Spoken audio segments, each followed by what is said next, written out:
This message is brought to you by North Ringwood Uniting Church, a God-focused, grace-filled community helping you grow. We hope you enjoy. So tonight we're looking at love and respect, and I was asked particularly if somewhere in it we could talk about the idea of consent. And how do I make this work? Right at the back. I pointed at the back, and which one do I point? This the first one? The arrow. The arrow. Yay. Sorry? You need to turn your belt back on. Will I shoot up into the air like...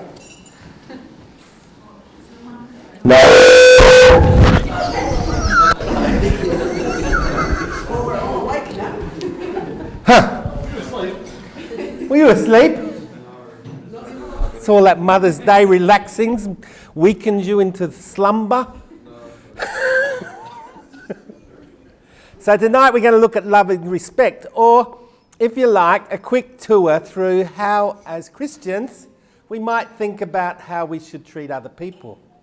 And I'm going to look at these 5 themes. Us as image bearers, rather than images of God. This idea of covenant against the idea of contract. What it means to be subjects, rather than people just being objects. Justice, what it means to stand up for justice rather than support exploitation. And what it means to live a life of sacrificial love versus self-pleasure. And the first one we're going to look at is image bearers or images. And we're going to go back to the beginning of the Bible in Genesis 1 verse 26 to 28. Where it says, "Then God said, let us make humankind in our image, according to our likeness, and let them have dominion over the fish of the sea, and over the birds of the air, and over the cattle, and over the wild animals of the earth, and over every creeping thing that creeps upon the earth." So God created humankind in his image. In the image of God, he created them. Male and female, he created them. God blessed them, and God said to them, "Be fruitful and multiply and fill the earth." So this idea that we're created in God's image. There's something sacred about every human person. Every human person is an image, or if you like, a reflection of God. So it matters what we do to other people, and it matters what we do to ourselves. Remember in that Genesis story, this snake pops his head up, this serpent. And what his idea is, God has said, you've got everything you want, you're blessed, truly blessed, but there's this one tree here, and I'm just saying, just don't touch it, leave it alone, all right? It's not a good thing for you to have.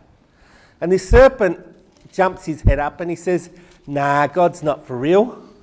Like, why he doesn't want you to touch it is because, and in chapter 3, verses 4 to 5, we find out, the serpent said to the woman, "You will not die, for God knows that when you eat it, your eyes will be open and you will be like a God, knowing good and evil."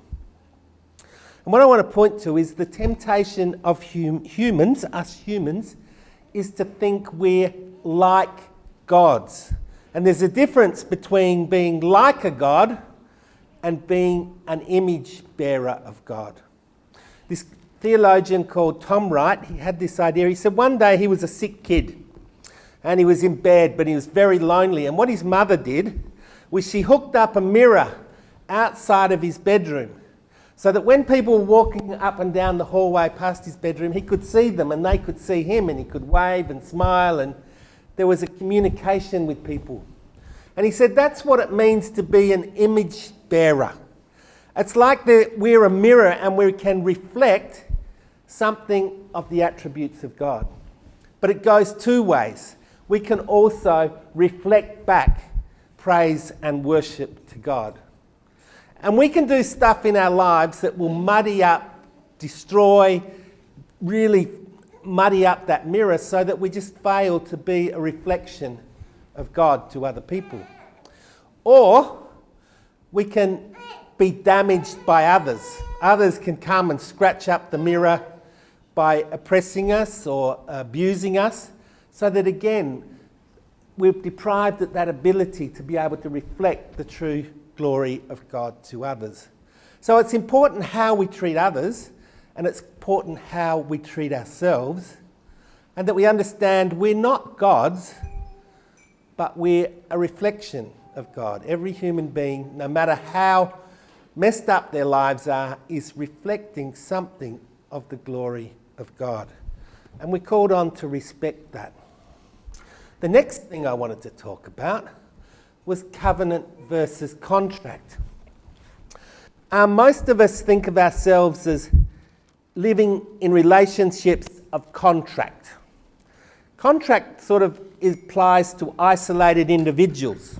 I'm my own person. I'm an autonomous individual, and what I want to do, I can do, and anyone else must leave me alone, or I must interact them by some kind of negotiation. And whatever I agree to is fine, as long as the other people agree to it too. So you enter into a contract. You know what a contract is, you contract to buy a car. I'm a standalone person. I enter into this contract. I have my rights and responsibilities, and so do they. Most of what happens in the world is a relationship of contract. But how God wants us to see the world is not in a world made up of people entering into contracts, but in a sense in a world shaped by covenant. And to kind of explain this, I'd like to read you the story about Cain and Abel. Don't know if you remember these guys. They were the first kids born to Adam and Eve, and things didn't work out so well between them.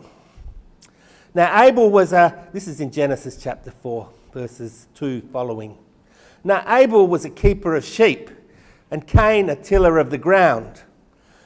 Some people think this story maybe is just a general story about, how some people became nomads and herders and others became farmers. And maybe it's talking about the relationship between these two different groups. But here it's personalised. This is two guys, Cain and Abel, brothers. One's a sheep herder, the other's a farmer. In the course of time, Cain brought to the Lord an offering of the fruit of the ground, what he'd farmed. And Abel, for his part, brought the firstlings of the flock, their fat portions. And the Lord had regard for Abel and his offering, but for Cain and his offering he had no regard. So Cain was very angry, and his countenance fell. The Lord said to Cain, "Why are you angry? And why has your countenance fallen? If you did well, you will be accepted. But if you don't do well, you're in danger of falling into sin. It's your desire that will become master of you." And Cain said to his brother Abel, "Let us go out to the field." And when they were out in the field, Cain rose up against his brother Abel and killed him. Then the Lord said to Cain, "Where is your brother Abel?" And he said, "I don't know. Am I my brother's keeper?" And the Lord said, "What have you done? Listen, your brother's blood is crying out to me from the ground." Now there's these two guys, brothers. They obviously have a relationship with each other. They go out of town to a lonely place to sort stuff out, and one kills the other. Surely it should stop there if it's a contract. I'm more powerful than you. I bonk you on the head, you're dead, that's it. But this is not a relationship between just two people. God is part of this relationship. Everything that happens between us humans happens in relationship to God, and also to the community around us. There's lots of we're very much lulled into this sense that we're our own person, and whatever we do, whatever we want, we can decide for ourselves. and it doesn't have any impact on anyone else. And if we work it out, then it's all right. And we forget that every relationship we're involved in has a relationship to God, and it has a relationship to other people just besides ourselves. And it's in this context that I want to talk about consent.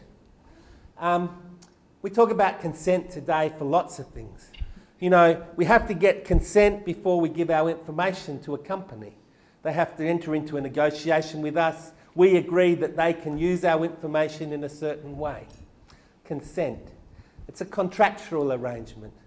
We also get into consent, you know, with medical treatment. What doctors can and can't do to us. They can't do certain things unless we agree.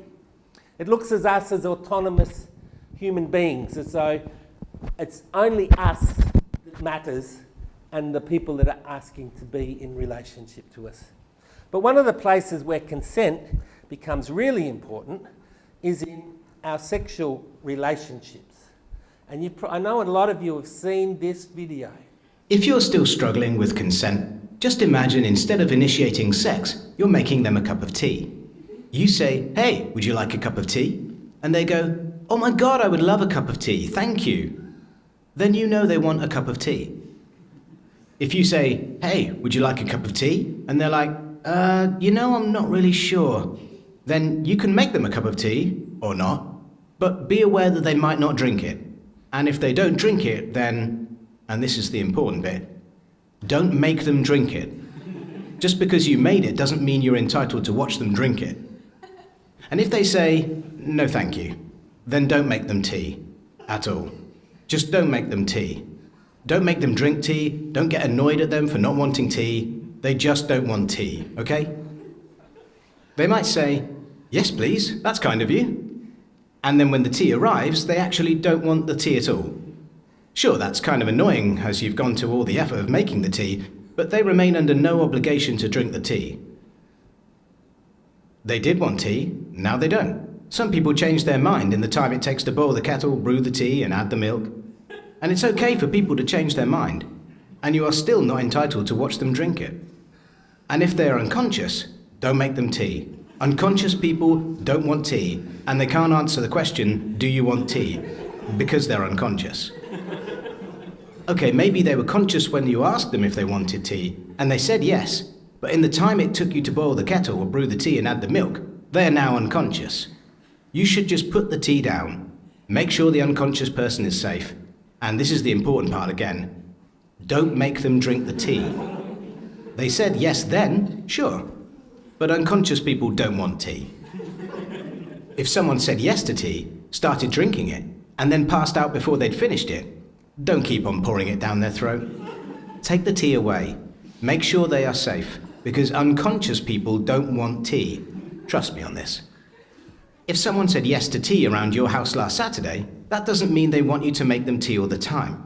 They don't want you to come around to their place unexpectedly and make them tea and force them to drink it, going, "But you wanted tea last week," or to wake up to find you pouring tea down their throat, going, "But you wanted tea last night." If you can understand how completely ludicrous it is to force people to have tea when they don't want tea, and you are able to understand when people don't want tea, then how hard is it to understand when it comes to sex? Whether it's tea or sex, consent is everything. And on that note, I'm going to make myself a cup of tea. I know a lot of you have seen this before in different contexts, and I think it's really good. I mean, it's basic relationship stuff that we should know. But I want to say something else, that for us as people of faith, it's not enough. This is about a contractual relationship between two people. But as I was talking about contract and covenant, we have to remember that every human relationship we're involved in, every action we engage in, is within the context of a God that knows us and loves us and cares about us, and within the context of a community. We can't ever have just two people deciding something without divine effects and without effects on other people. So that's good. that stuff about making a cup of tea must be essential knowledge for everyone. But for us as people of faith, we have to think about it not just as a contract, but in the context of this idea of covenant relationships. Does that kind of make sense? But if they don't want tea, don't make them drink tea. That's pretty clear. And I wanted to talk about subjects and objects. And to do that, I'd like to read a story from the Gospel now. That's from Luke chapter 7. And it's the story about the woman who comes to anoint Jesus. When one of the Pharisees invited Jesus to have dinner with him, he went to the Pharisee's house and reclined at table. And a woman in that town who lived in a sinful life learned that Jesus was eating at the Pharisee's house. So she came there with an alabaster jar of perfume. As she stood behind him at his feet, weeping, she began to wet his feet with tears. Then she wiped them with her hair, kissed them and poured perfume on them. When the Pharisee who had invited him saw this, he said to himself, "If this man was a prophet, he would know who is touching him, what kind of woman she is, that she's a sinner." Jesus answered him, "Simon, I have something to tell you." "Tell me, teacher," he said. Two people owed money to a certain moneylender. One owed him 500 denarii and the other 50. Neither of them had the money to pay him back, so he forgave the debts of both. Now which of them will love him more? Simon replied, "I suppose the one who had the bigger debt forgiven." "You have judged correctly," Jesus said. Then he turned towards the woman and said to Simon, "Do you see this woman? I came into your house. You did not give me any water for my feet, but she wet my feet with her tears and wiped them with her hair. You did not give me a kiss, but this woman from the time I entered has not stopped kissing my feet. You did not pour oil on my head, but she has poured perfume on my feet. Therefore I tell you, her many sins have been forgiven, as her great love has shown. But whoever has been forgiven little loves little." Then Jesus said to her, "Your sins are forgiven." The other guests began to say among themselves, "Who is this who forgives sins?" And Jesus said to the woman, "Your faith has saved you. Go in peace." It's an amazing story. This woman must have been so appalled to see how Jesus was being treated in this house of this Pharisee. Jesus got no respect. The normal things you do for a guest, like washing their feet and offering them oil on their head, all these other things of welcome that you do for a guest, this Pharisee didn't ever do for Jesus. Here was a woman who saw what was happening, and out of love, she used her tears, her hair, to offer these common courtesies of hospitality. But the point I want to make here is that when this Pharisee guy looks at this woman, who does he see? He doesn't see a woman. He doesn't see this particular woman, whatever her name was. He doesn't see her as an individual. He sees her as a category. He sees her as a sinful woman, a woman of the city. There's nothing personal about his understanding of this woman. She fits a category, and there's nothing in his mind that makes her an individual. She is what she is in his mind. How often do we do that to people? We see them in a particular category, not as individuals, but by a particular race, as migrants or refugees, as poor, as homeless. We were talking about winter shelter. We have these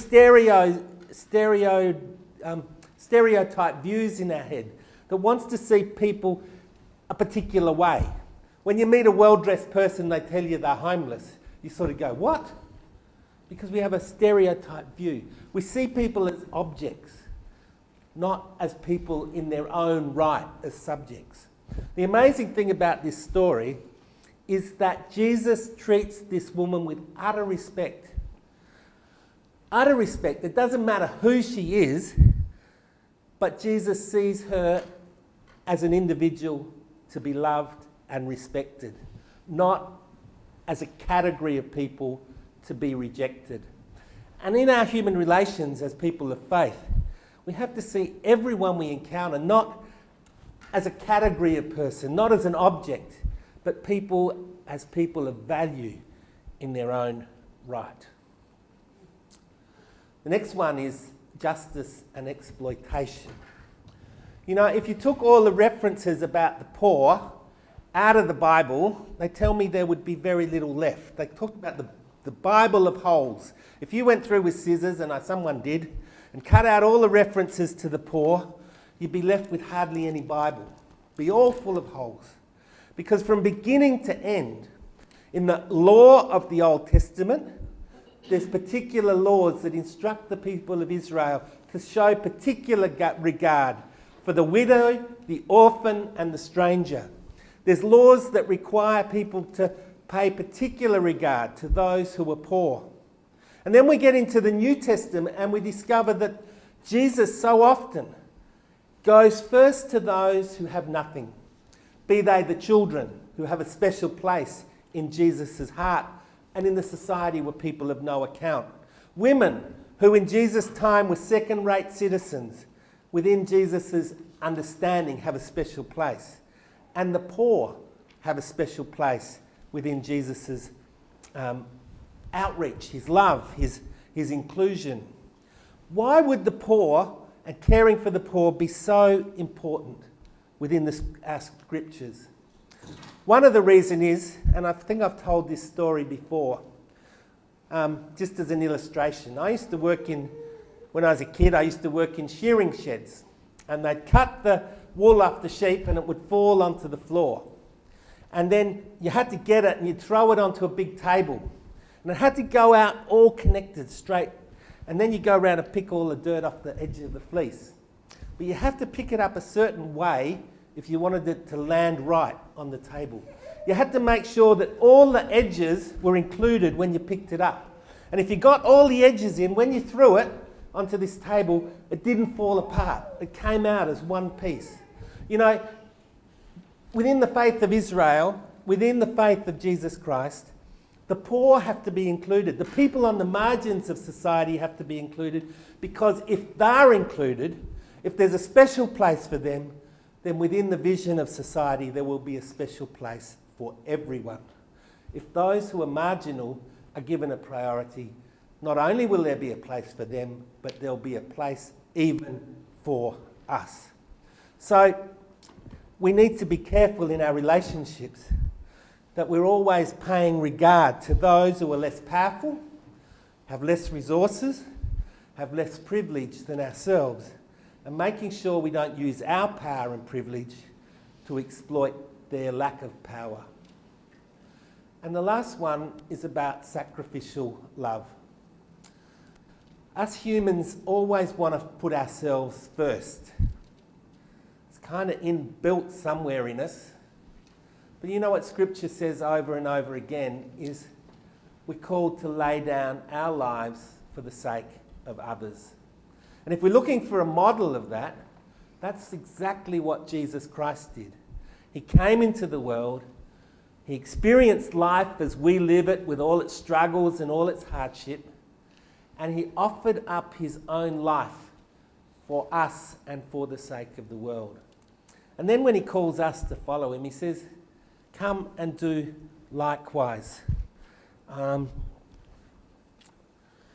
Let's read from Luke chapter 9:23, when Jesus is talking about his death. Then he said to them, whoever wants to be my disciple must deny themselves, take up their cross daily, and follow me. For whoever wants to save his life will lose it, but whoever loses his life for me will save it. What good is it for someone to gain the whole world and yet lose or forfeit their very self? It's an amazing contradiction. But you know, the more that we live for God and for others, the more fulfilling our life becomes. The more we live just for our own wants and desires, the smaller and smaller our world becomes. You know, people who struggle with depression, and I know I've been there and others have, you know, depression is something where your world kind of closes in on you. You find it very hard to think about things outside yourself.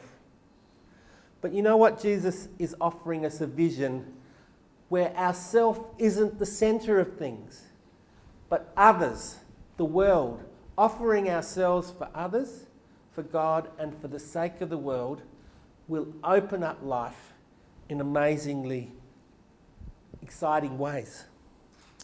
That's the end of my points, but it's just some points to get us to start to think about what are some of the things that are important when we think about our relationships to others. Who are we? Are we image bearers? Are we showing God's glory to others? Are we treating other people as truly images of God? Are we living in a world of contracts where all that matters is what I want and what I'm willing to offer to others? Or do we understand ourselves in a much more creative world where there's a covenant between us, between God, between each other, and even maybe between creation? Are we seeing people as amazingly diverse individuals who have creative things to offer? Or are we putting people into boxes where we can stick them and leave them there? Are we seeking the welfare of the most marginalised and the least powerful so that we know that if they're included, everyone will be included? Are we only worried about what we want? Or are we willing to offer our lives as Christ offered his? Are we willing to offer our lives for others? May God bless us, use us, challenge us, and help us to live as his faithful people. In Jesus' name, amen.